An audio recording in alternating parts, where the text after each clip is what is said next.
I can't figure out how they made this complication for only 3,000 euros.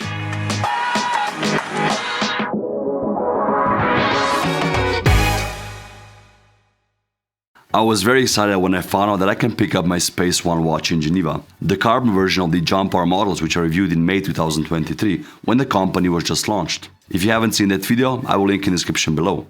I love wearing it, the ergonomics and the look of the watch is very unique, and so far the movement, which was developed in-house with the module for the Jump Hour, hasn't left me stranded.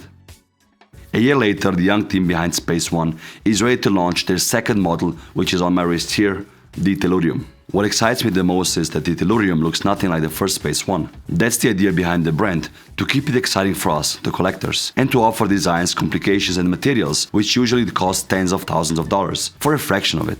As somebody who loves brands like MB&F, Uhrwerk, day-datem and many other crazy independent watchmakers, this watch fills a market gap in my eyes. Sci-fi, space-looking watches made affordable. They offer a solid alternative without neglecting the quality and ingenuity. The new SpaceOne Tellurium is just that, an ergonomic spaceship for your wrist, featuring a few complications which we'll get into. I'm excited to also show you some rare 3D printed models and even the initial school project which started the whole Tellurium collection. So the Tellurium models are available to order on the link below, and they're all limited. There's the more regular, or I would say daily model with a polished titanium case which I have on the wrist, the black titanium with onyx dial, as well as the blue titanium with aventurine dial. The price per watch is the same, at 2,999 euros, including VAT within Europe.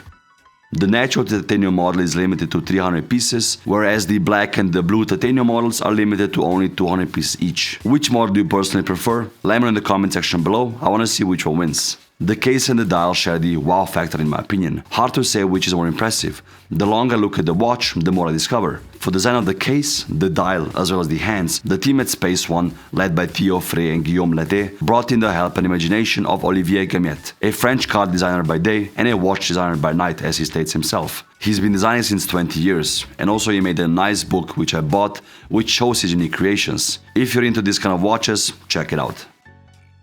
To make the collaboration as seamless as possible, the development of the complication was executed in parallel. The way it came out, I hope they will make more watches together. Checking out Olivier's Instagram page, the guy has ideas for years to come. The Tellurium complication is one that not many tackled. The only watch that came to mind was the older version of the Ulysse Nardin Johannes Kepler model, which comes in a platinum case, hand-painted enamel earth, with astronomical complications. Putting into perspective, the Ulysse Nardin costs around 175,000 Swiss francs, so the SpaceOne Tellurium for only 3,000 euros seems like a steal. Of course they don't look alike, so to each their own, but it's good to compare and show what exists on the market. Tellurius is the Latin name for Earth, that's where the name comes from of this watch. It has been the name of this mechanical complication for centuries, and the first ones were actually geocentered, meaning the sun was rotating around the Earth, not like on this one where the sun is in the middle.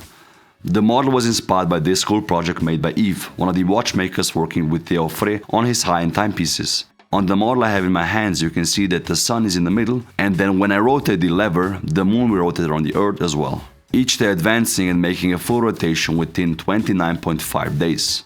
The sun, which is in the middle, will make a full rotation much slower in 365 days. The middle disc, where the polished titanium plants are on, is actually a big gear, featuring very small teeth. These move each day one by one, so you don't really see the rotation of the sun.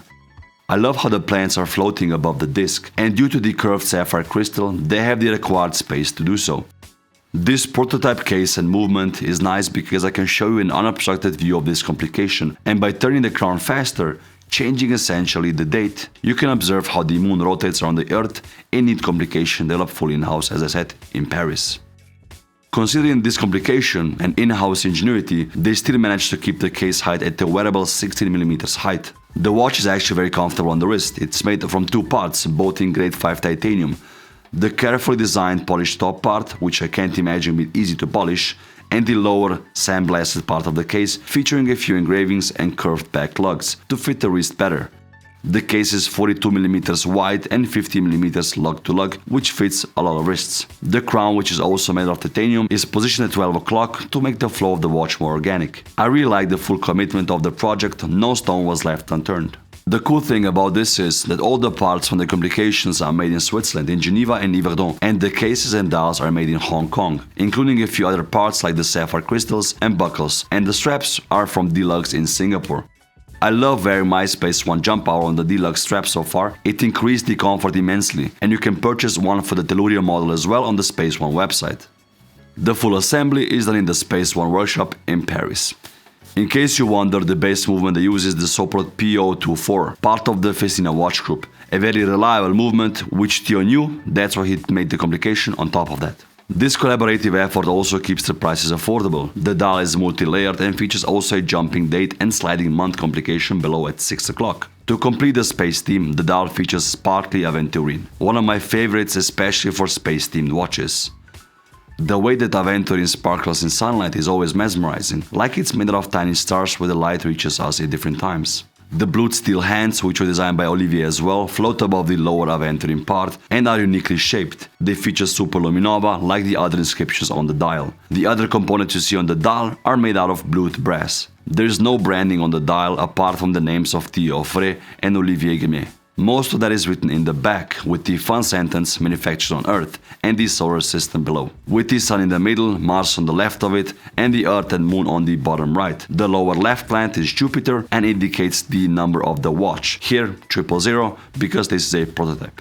If you want to know more about this watch, they're all available to order and the deliveries will start in November this year. I will put all the links in the description below so you can read all about it.